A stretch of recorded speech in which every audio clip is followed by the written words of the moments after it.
Thrift store finds. Now, normally if I find a set like this, I usually leave it in the store. However, this Paint Your Own Dragon set had no paint, and thus if some kid bought it, they probably wouldn't be able to make much use of it, so I didn't feel that bad picking it up for myself.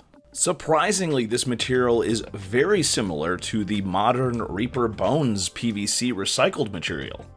There was some of the glow-in-the-dark paint and glaze included in this packet, but I wouldn't use that because I'm not sure of the quality and it's just not something I ever would mess around with. It has some interesting instructions in here, including some paint mixing stuff. So if the paint was included, this would actually be a really nice little set for a child to use. They even go about explaining in detail what color to paint what part of the dragon. And they explain glazing, and even go into painting tips. Using a fine-tipped permanent marker to fill in details? Wow. I guess this company went to YouTube to get some miniature painting ideas. The one fire-breathing dragon is okay, but a little bit goofy out of scale. I was more interested in the three-headed dragon Hydra thing.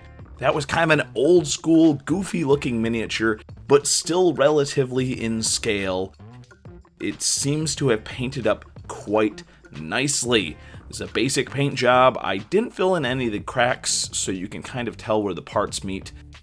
You know, I felt with a cheap miniature like this, it was more of a shelf piece. I don't know how I'm going to use this in a game yet, but this is such a goofy, old-school looking miniature. I felt the need to add it to my collection. If anybody recognizes this sculpt from any other products, please let me know.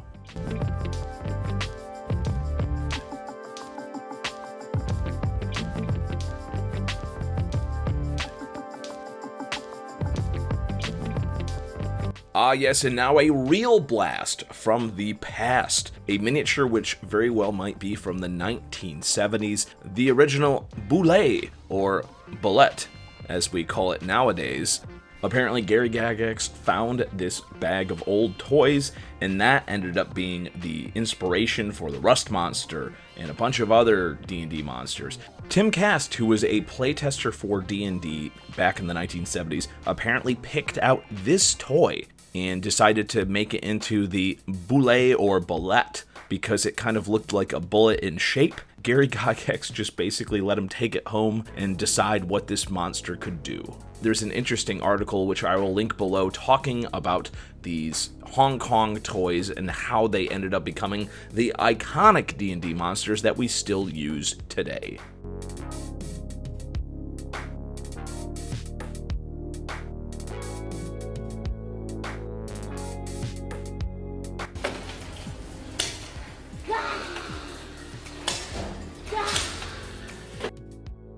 Here we have a pterodactyl from that very same 1970 set. The little triceratops is probably from a later set.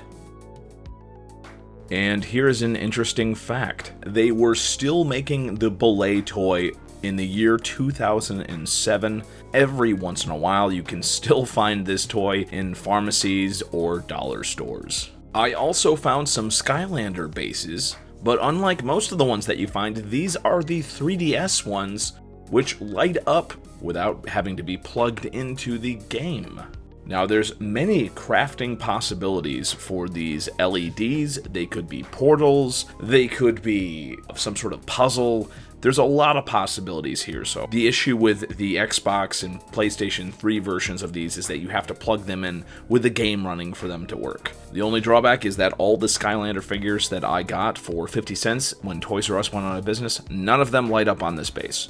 So it kind of looks like they're translucent, but the miniatures won't light up fully like they will when you are playing the game.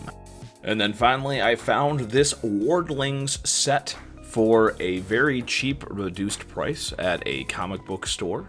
The Wardlings were meant to represent younger adventurers, so it's nice because you don't really get that many kid characters that are kind of all dressed up for battle, which, you know, kind of in a medieval setting you would expect all the younger people to be battle ready as soon as possible in such a harsh world as the Forgotten Realms. So it was interesting.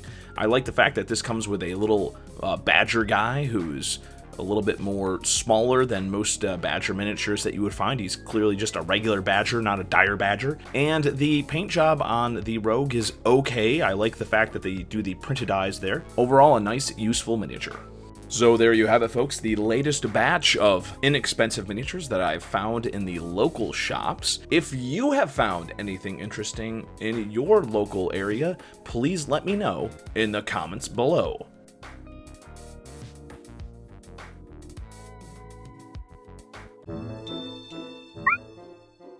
Have a great day, and as always, thank you for watching the video.